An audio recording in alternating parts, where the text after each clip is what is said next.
the coming few days. About the QBean platform. The QBean platform is designed to help European SMEs with business and innovation in emerging markets.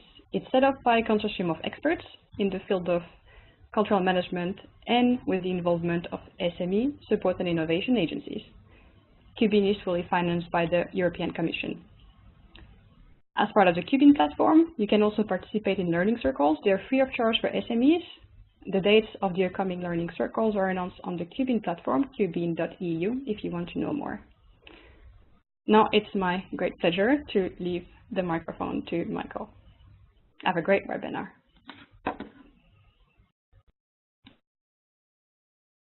So about the QBean platform, hello and welcome to everybody from Vienna, Austria. That's where I'm located at, and I'm very happy to see so many of you that have joined, and especially also one of my dear colleagues, Alete, who has joined us for today.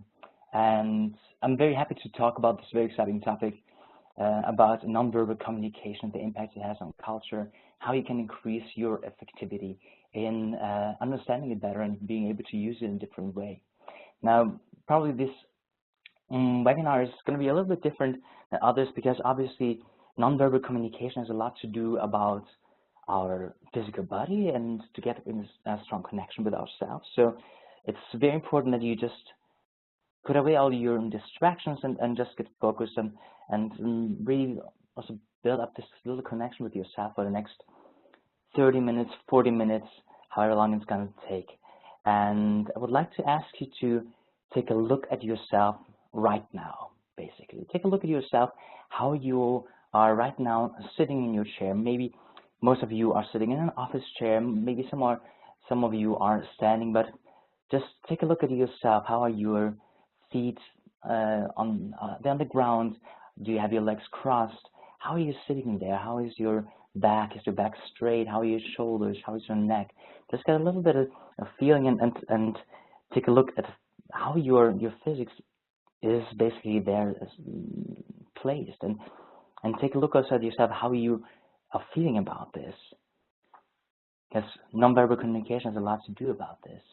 There are basically 3 aspects that affect our emotional state. There's one of course, it's like the focus, what we focus on, we can feel. We focus about good things or the bad things that happen in our lives. Then and the next thing that affects our emotional state is the meaning that we give something. We give it the meaning basically whether something is the end or the beginning. And the third aspect that affects our emotional state is our body. And so if you haven't done so yet, if you ask yourself, okay, but how do I feel right now? And what kind of posture to support this feeling? It's just going to be important to realize this for ourselves.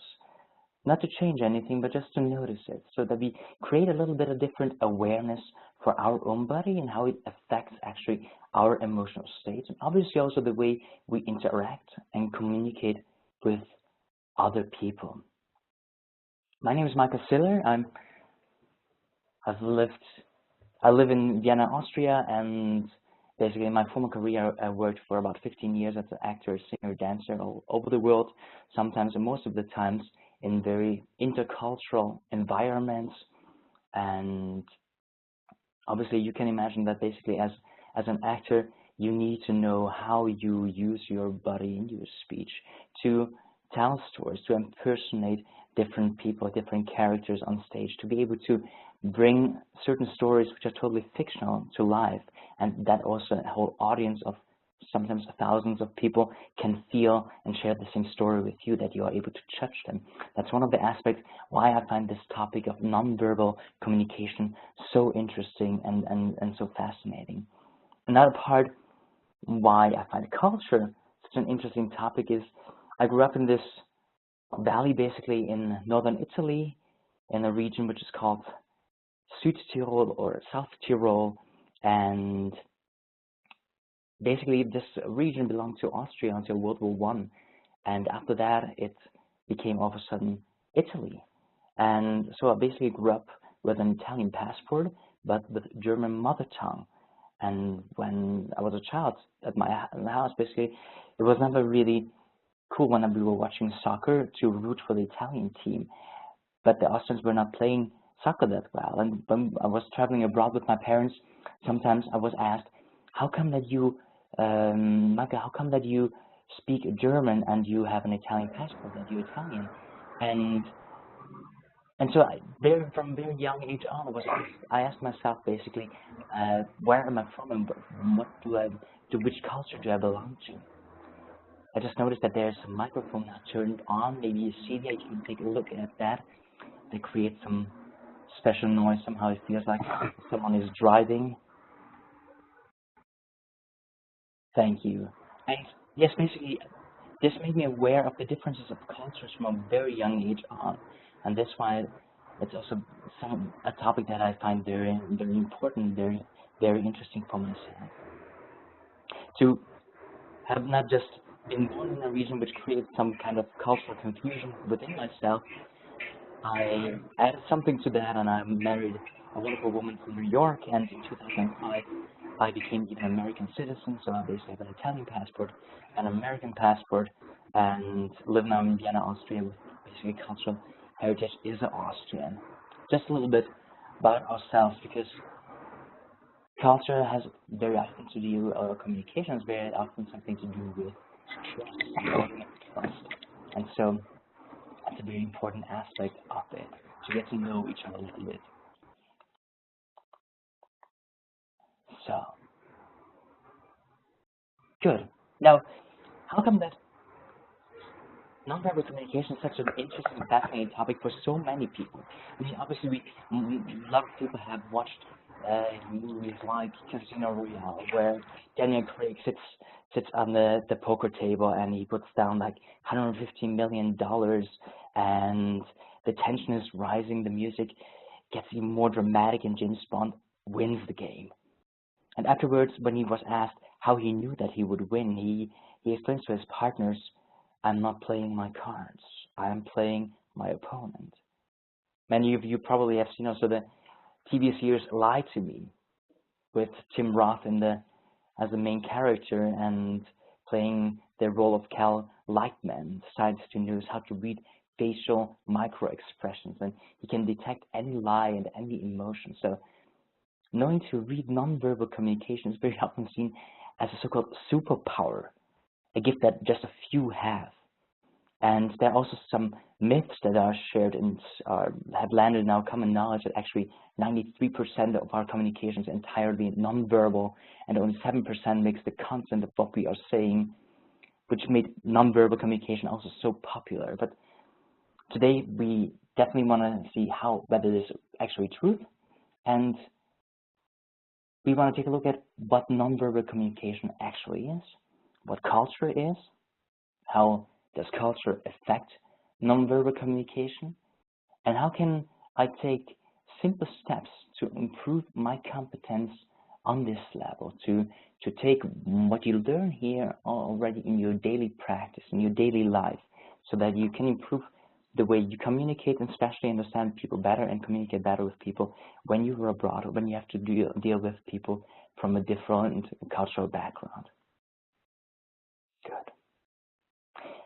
Paul Watzlawick, the Austrian scientist, he is one of the leading scientists in the field of communication. He has defined 5 different principles or axioms about communication, and 2 of them I wanted to share with you here. The first one says, like, one cannot not communicate. What does this mean? One cannot not communicate. Basically, whenever we are in interaction with other people, we always communicate. Whether we're saying something or we don't, we always communicate. There's always some kind of feedback there. So communication is something circular. Also in here and now, I'm doing the talking, but we are still communicating with each other. The fact that you are staying in the room here in this webinar is some form of communication. Otherwise, you also have the ability to write something in the chat box. That would be also some way of communication. Obviously, it's very limited, the way we can interact here and now in this virtual space. But still, one cannot not communicate. Second aspect, every communication has 2 aspects, content aspect and the relationship aspect. And the second point, the relationship aspect, is sometimes the most meaning to the content. That's also somehow that what the scientist meant when he said like 93% is about the nonverbal aspects. So if we're taking a look now at these pictures, the different handshakes, Donald Trump with different leaders of state when he took office, basically, or some other heads of states, and you look at them, you don't need to hear anything, you don't need to be in the same room with these people. Just by looking at these pictures, you see already, okay, what's going on? I mean, what kind of emotions are they sharing? Do they like each other or don't they like each other? Do they respect each other or don't they respect each other? Or pictures like these, which I found pretty funny. I think Theresa May was probably not the best picture of first. Maybe she's about to sneeze, but it still tells a story. Also, here in the middle, Sarkozy or Angela Merkel. So in the other, this picture about Angela Merkel, she's holding something back. We see her tight squeezed lips and doesn't exactly know what to say, wide open eyes. These pictures tell us a story, even though we're not in the room with them and even though we're not hearing what's going on. Also Hillary Clinton on the other side, wide open mouth, wide open eyes, some kind of surprise, some kind of maybe laughter, but something that really caught her by surprise. And we are able to read about this just simply by taking a look at the picture. So every one of us has already this kind of superpower that we understand nonverbal communication. So what is nonverbal communication now really about? What are the different aspects and how can we use it?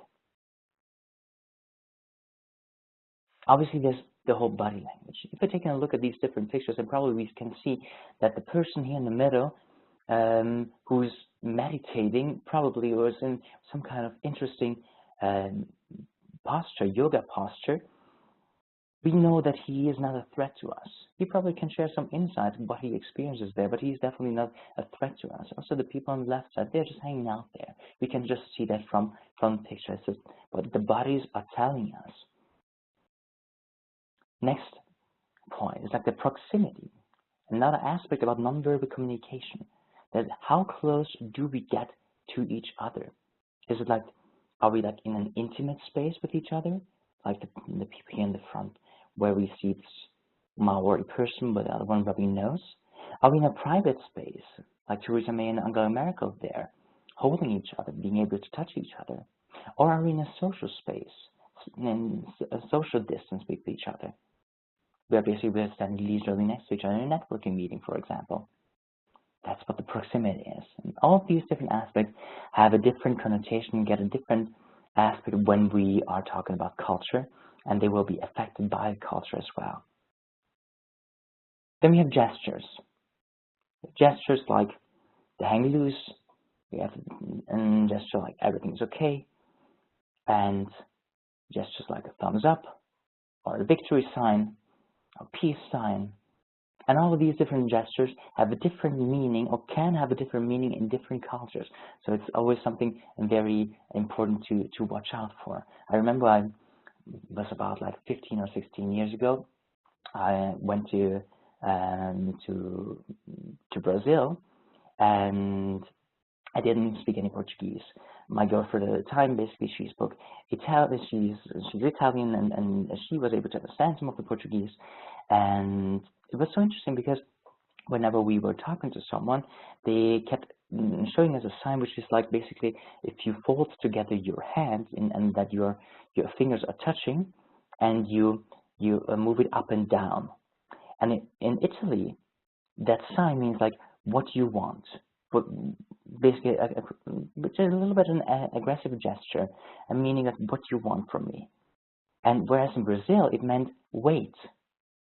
And so already there, it took me quite some time to really understand this. It was kind of disturbed by the fact that constantly they're showing me like, hey, what you want, basically. But actually, they were telling me, no, wait.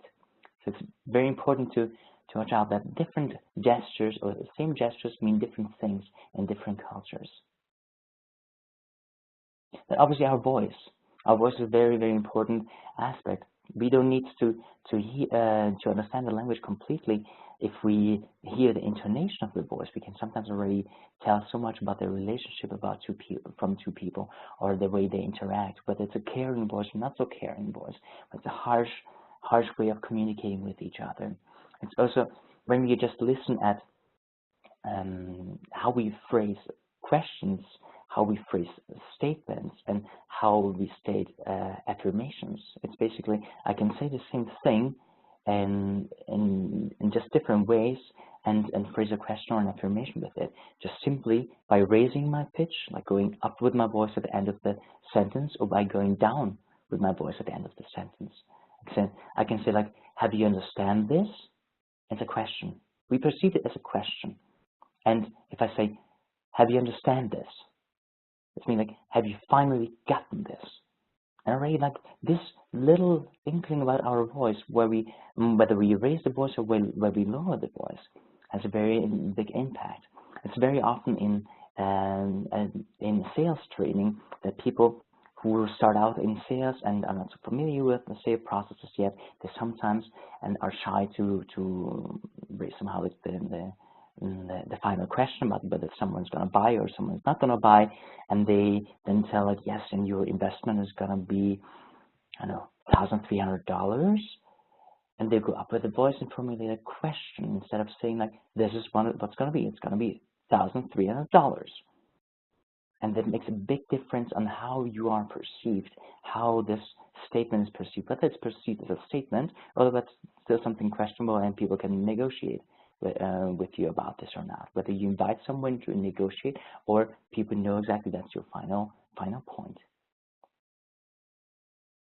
And obviously our eyes. Eyes are sometimes also called the windows to our soul. That's why our eyes is something very, very important. And it depends also on the culture, whether it's okay to have, like, long eye contact, or whether that's totally not okay. So in nonverbal communication, we also distinguish between, like, primary nonverbal communication, and then secondary and third-rate nonverbal communication. What does this mean? The primary aspects are the inherited ones. Those are the ones for survival. If we take a look at the picture about our brain, basically, we have, like, down there and below we see, like, the brain stem, which is all about survival. It's the oldest part of the brain. It's also the part where we don't understand language, where we don't understand anything abstract, but we understand feelings and we understand pictures. And so those are the main aspects about survival. If you just imagine that you're walking down the dark night down into a garage, and all of a sudden you hear, like, a big smack or like a car honking, then you just react in your survival mode, either with fight, with flight, or with freeze or duck, that you duck together. And those are basically the first aspect about our nonverbal communication, the primary aspects about that. What are the secondary and third-rate aspects? They are about belonging. We see on the left side the little kid who's grabbing into the cookie jar and with a finger. We are taught from a very young age on what's okay and what's not okay, what's good, what's considered good or bad, what's considered dirty or clean, what's considered right or wrong. And so, who stole the cookie from the cookie jar? It's not okay. Or it's about, like, some same size high five, or the way we bow to each other shows we want to belong. It has to do with belonging.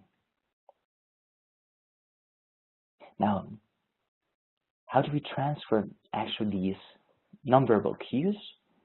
Is through culture. It's one of the reasons why culture is such an important thing. Culture helps us to work together very effectively, and also to change our behavior according to the outside situations, the outside conditions. And culture is transferred through different values. Values are deeply and unconsciously ingrained in every individual in themselves, acquired very early in life, basically by our parents, our educators, our role models, and then later on, obviously, like in our work life, and sometimes through religion, and the religions we believe in. There are two meanings of culture. In our sense, it's like civilization, art, science, education, stories that we're telling ourselves. In broad anthropological sense, it's a collective programming of the human mind which distinguishes the members of one group from another. Culture can always just be described in comparison and always just collectively. It's never just for an individual. Obviously, individuals carry within themselves cultural tendencies, but if we talk about culture, it always means like a larger group of people. And this definition was defined by Professor Gerd Hofstede, who's one of the leading scientists in this field of national culture, but also in organizational culture. Gerd Hofstede did one of the most extensive studies in the field of culture, and his most popular book is Culture and Organization, Software of the Mind, which has been translated into 20 languages. He realized that basically in every single culture we can find 6 levels or 6 dimensions through which we can distinguish and compare culture with each other. I will talk about that in a little while. Now, what do you think? Which cultures are described here? On the left side, they are relaxed, friendly, spontaneous, uninhibited, emotional, impulsive. On the right side, you can see like they're always in a hurry, they're serious, reserved, they're restrained, composed, methodical. I'd like to ask you to open the chat box for yourself and write where you can write everyone in there. So everyone, basically, write down like left side, what kind of culture do you think is described, and the right side, what kind of culture is described. Just first guess about what's your instinct. What's on the left side? Relaxed, friendly, spontaneous, uninhibited, emotional, impulsive. Right side, always in a hurry, serious, reserved, restrained, composed, methodical. First answers. Petra, right is German, left Spain says, left Spain says Petra as well, left Spain says Clark, right side UK or German, Adam. Okay, let's wait for, just write in there your first gut instinct, because that's sometimes what's the best thing. Just write in there. We just got 2 answers right now. I think there are a little bit more people in the room. Okay, left Latin America, right Germany. Okay. Now let's see what it actually is.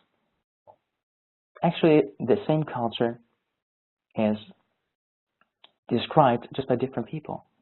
So basically, the Americans are, and described by the Japanese find them relaxed, friendly, spontaneous, uninhibited, emotional, impulsive. But the Mexicans say the Americans actually are always in a hurry, serious, reserved, restrained, composed, and methodical. So basically, 2 different cultures looking at one picture from totally different point of view, have totally different perspectives.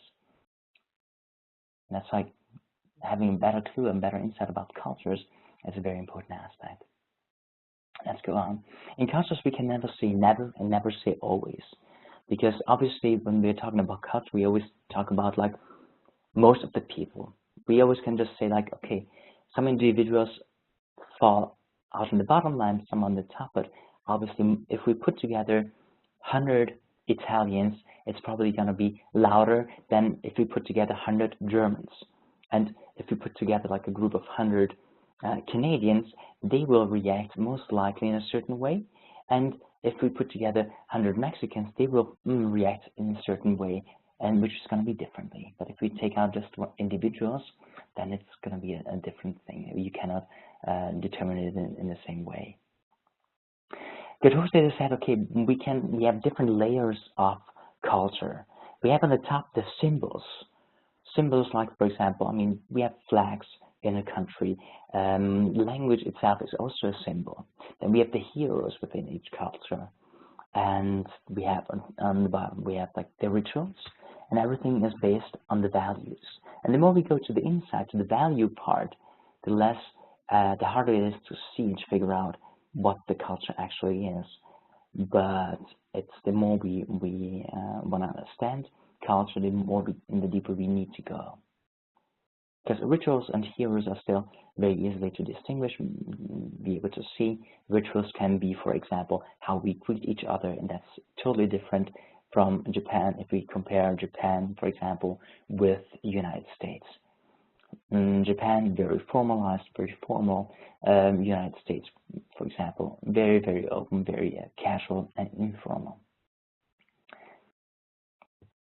Getho says that there are 6 basic dilemmas that people face in cultures and through which we can describe culture. There's one is power distance, basically it's about hierarchies, individualism versus collectivism, meaning basically how do I perceive myself. Then masculinity, femininity, it's about like what are our drivers of motivations. It's about uncertainty, avoidance, how are we dealing with states of ambiguity and uncertainty. How are we then long-short and time orientation, basically, how are we dealing with time, then indulgence versus restraint. For the purpose of today's webinar, we're going to take a look at 3 of these dilemmas, basically, which are power distance, individualism, collectivism, uncertainty, avoidance, and how they affect nonverbal communication. So, when we're talking about nonverbal communication, it's always also important to get these 3 C's. These 3 C's mean, at first, the cluster. Cluster is meaning, basically, we talked earlier about like body, about the eyes, about proximity, about voice, and if we just see one single aspect, for example, that someone has his arms crossed in front of his body, very often that's considered someone is just closed and he doesn't want to listen. But we need to take a look at more aspects about his body language, whether they are also saying the same. If someone has his arms crossed in front of his body and he's listening, we can see from his eyes and from his posture that he is really listening well. Then probably the sign that he has his arms crossed doesn't mean that he is not interested or that he is closed. So it's important to take a look at different aspects of the body language or also of the tone of the voice and proximity to see what's really going on. Second part is obviously the context, which culture sometimes gives us, and then the congruence. How congruent are his words with the body language, with the body, what this person is saying. If someone is telling you, if you're totally comfortable and I'm very happy to be here, but his body says the opposite, it's probably good to trust the body and help this person to feel more comfortable in a certain situation. Charles Berger and Richard Calabrese, they discovered in 1975 or developed a theory which is called the uncertainty reduction theory. They defined that every time we communicate with each other, it's actually supposed to help us to reduce uncertainty between different people. And that's also one aspect which is, in my eyes, very important when we meet with different cultures, that we figure out a way, how can we reduce the uncertainty when meeting with this culture for the other person, but also with ourselves? How can we build up a connection with the person in front of us in the best possible way and also in the fastest possible way? Because the better the connection between the 2 people in the room, the better we can understand each other, the better we can communicate, the more comfortable we'll feel, and the more fun we're going to have with each other. That sometimes the issue is when people from very different cultures come together, that they expect that they don't know exactly what expectations will be from the other person and how to behave. Yesterday, for example, I was holding a seminar about intercultural competence, and someone asked me, okay, but what would be the best way to behave? I said, like, there is no best way to behave. It's always the best possible way to behave in a certain situation with a certain person. So the most adaptable you are to the situation, the most successful you're going to be. And that's why you need to know at first yourself, where yourself coming from, how your body is interacting in certain situations, and also what other aspects there are out there and how you can connect with those people. So let's take a look at power distance, the level of hierarchies. Basically, we have two different levels. Obviously, those countries with high hierarchies, with high power distance, where it's totally okay, it's actually expected that power is distributed unequally. And then there's low power distance, where it's expected that the power is distributed very, very equally, and everything else would not be okay. What are the implications? Basically, in low power distance, being independent is encouraged, and on the other side, high power distance, being dependent is important, because that forms balance in those countries, in those cultures. Employees expect to be consulted versus employees expect to be told what to do. Power is decentralized, power is centralized. No inherent respect for old age in low power distance, and subordinates have to express respect towards superiors and older people. Now, if we take a look at how can this affect the aspects of the nonverbal communication, basically, what do you think? Basically, in low power distance, totally fine to have like eye contact with your superiors, and obviously also sit very close to them, and from the proximity, approach them in a very normal way. A high power distance culture, that would be maybe not so cool. It's not considered in the same way, basically, how you look at them. Probably you're supposed to not constantly look in their eyes.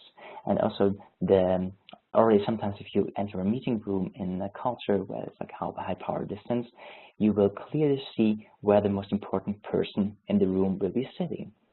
And it's important that you realize this, and that you can also adjust to it and respect it. Also about the voice, it's going to affect the way people talk to each other. If someone in a high power distance culture, most likely then the subordinate person will talk in a lower voice to the person with which is the power holder within this team, or within a certain meeting, or within a company. And whereas the power holder obviously has the right to talk very loudly and be more expressive, also with the gestures in the same way. For us, it's just important to realize that these can be differences, and to be able to adjust accordingly.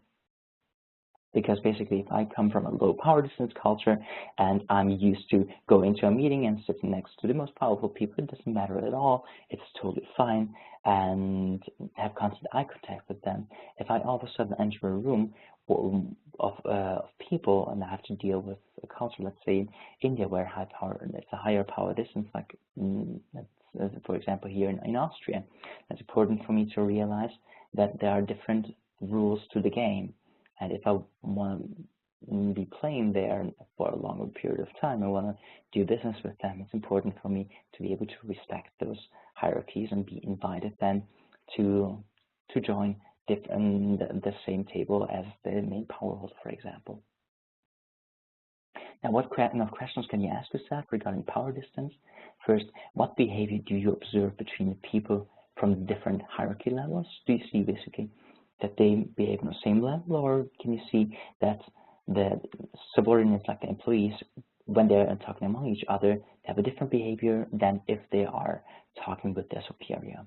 That can be a very good clue for you to see, okay, this is high power distance. On the other hand, if you see that everyone is just talking among each other in the same way, and you cannot really distinguish who is the power holder, who's the boss in the room, then you probably have to deal with a low power distance culture. Second point, what kind of eye contact can you observe? Because that can be also an indicator for you.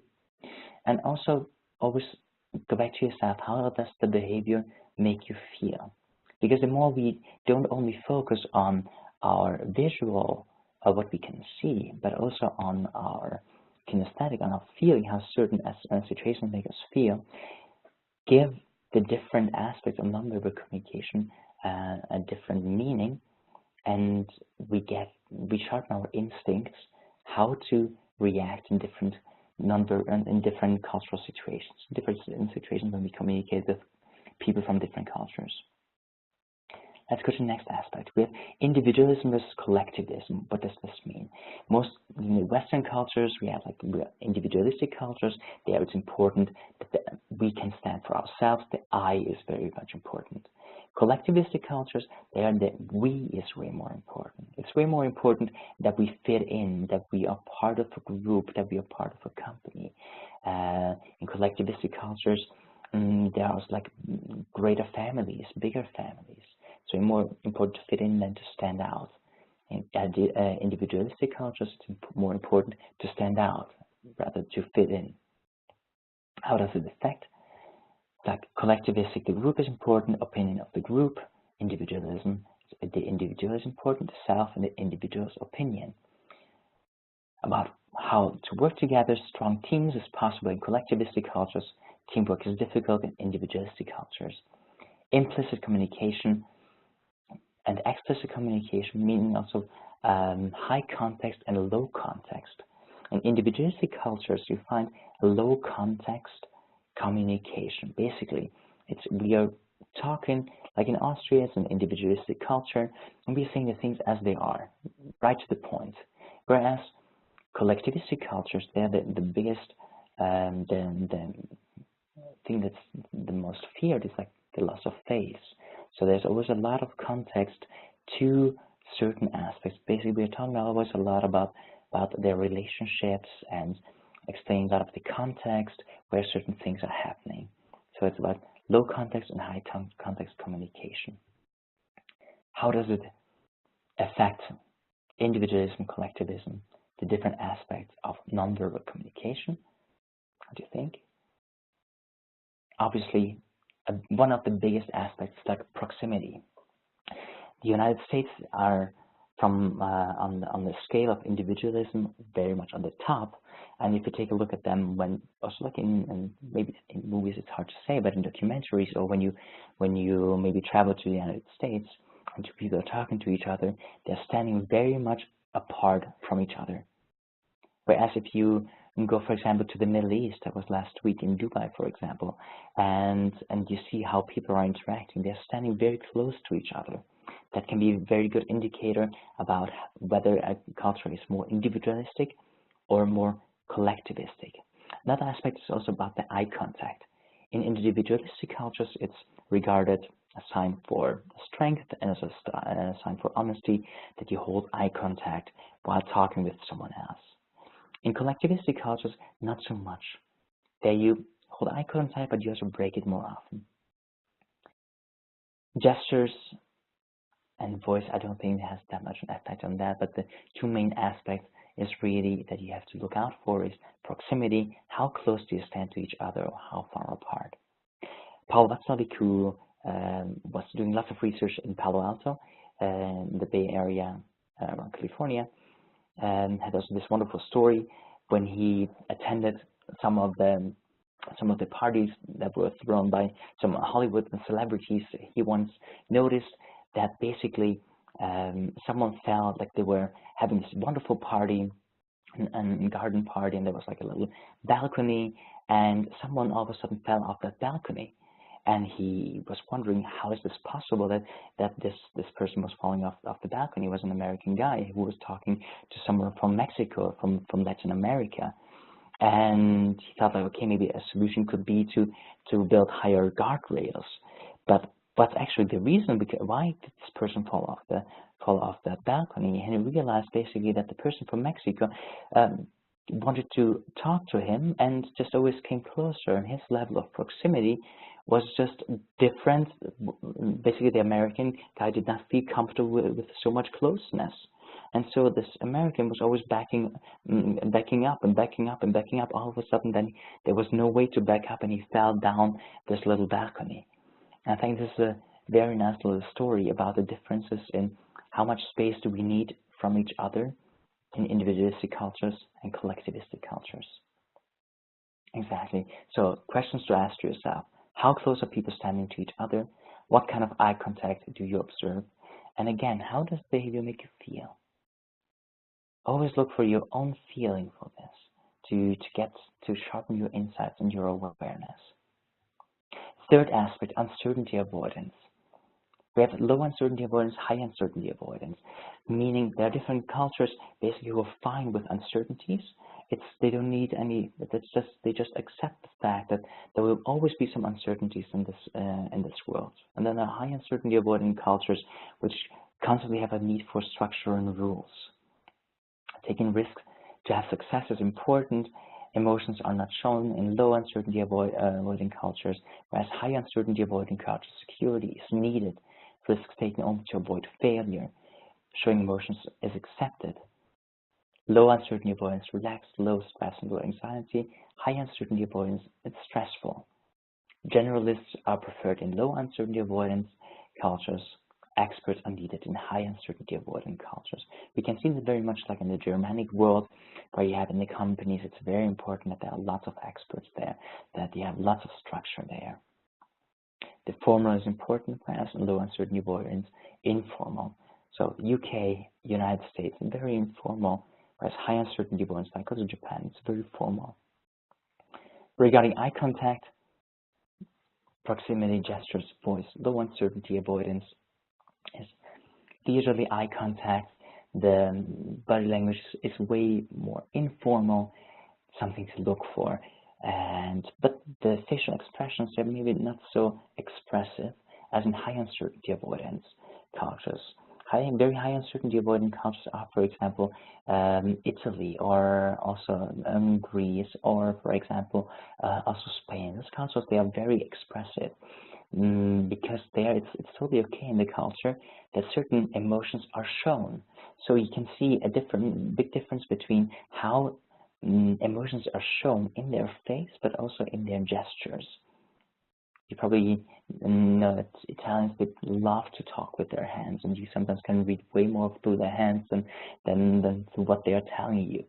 And whereas like in the UK, it's important to have like your stiff upper lip, so you don't see as many emotions. Those are the things that you can look out for in these different cultural aspects. Questions to ask yourself again: what kind of formalities can I observe in the behavior? How much emotionality can I observe in the behavior? How does behavior make me feel? Again, connecting with yourself, see how does it make you feel. Because the more we are aware of the level of uncertainty avoidance someone has, the better we can react to it. The better we know then, okay, this person probably needs more structure or less structure. With this person, I can be very informal. With the other one, I need to be a little bit more formal, and can create better connection this way. Now, how can you increase your competence? I know this has been very, very comprised and a lot of input that I've given you over the last 40 minutes, basically.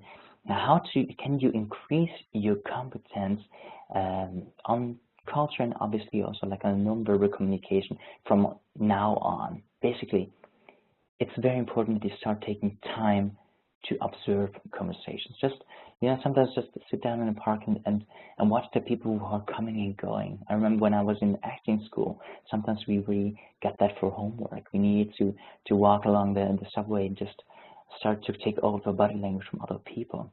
And the more you put yourself in other people's shoes, you will see also that once you put yourself in the physical position of this other person, you will also feel like this other person will feel.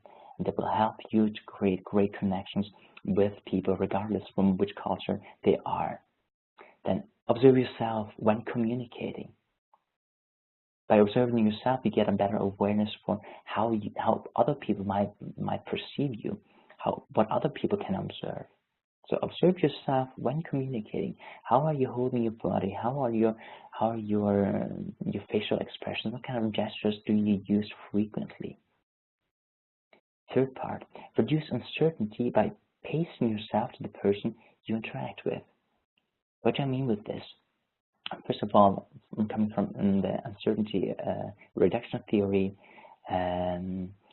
that we basically decrease uncertainty by communicating with each other.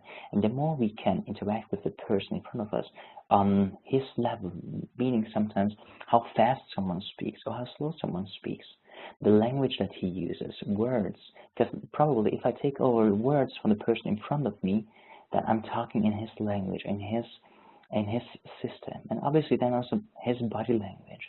If I can put myself in how to say in a very similar way how he is interacting with someone else, then probably you build up this kind of resonance that lets you understand other people in a better way. Fourth aspect, watch movies, documentaries of the culture of your interest, and observe the behavior that you can see, and try to guess, okay, what is it exactly? Use those are the three aspects about the power distance, about individualism, collectivism, and uncertainty avoidance to figure out for yourself, whenever you are talking with people from a different culture, how close are they getting to each other? How formal is the conversation? How much eye contact do they have? And build up for yourself this kind of awareness. So we took a look at about what are the aspects of nonverbal communication that we can identify. What is culture? How does culture affect nonverbal communication? And how can I take simple steps to improve my competence in building up the competence of nonverbal understanding and being aware of nonverbal communication in the context of different cultures? Now, I've talked a lot and we have lots of input, and I would like to open the mic of more the chat box basically for questions. If there are any questions, just put them in the chat box and I will try to answer them to the best of my knowledge.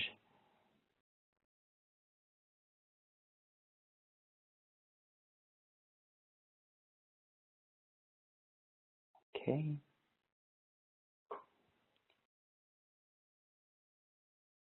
So another second maybe. Okay, no questions. Afterwards, I will share with you also my email address, and so if there should be any other questions that come up for you, just shoot me an email. I'm happy to answer your questions via email, and obviously to get more information about cultures, you can look it up online on the QAnon website or on our website of hostdatainsights.com. There you can find also a culture comparison tool, which is very useful when you have to deal with different cultures and so forth. So if no questions come up right now. Okay, question from audience. How shall one start his journey to knowing more about this topic? About the topic of nonverbal communication, as I said, basically, there's tons of literature out there about nonverbal communication that you can read. Some good ones are from Sami Molcho. He is an Austrian Jewish mime, basically, who has written lots of book about nonverbal communication. About culture, there's this wonderful book from Gerd Hofstede called Cultures and Organization Software of the Mind. And then you can really start right away with these, hold on a second, with these aspects here, that you take yourself time to observe conversations and let them affect you. Let's really try to get into the mind of the people. See, okay, what is it that they are sharing there? What is the relationship between them? What's the story about them? And observe yourself when communicating and reduce uncertainty by placing yourself to person and to people when you interact with them. And see how this affects your way of interacting. Keep for yourself maybe also a log that you just start writing down when you observe different conversations. Just write down what you observe and how you observe it. Because sometimes the way we look at certain things affects it way more the outcome of what we see. So those were some aspects. Okay. Okay, good. Right now I cannot see the next question. Maybe Celia, you can somehow.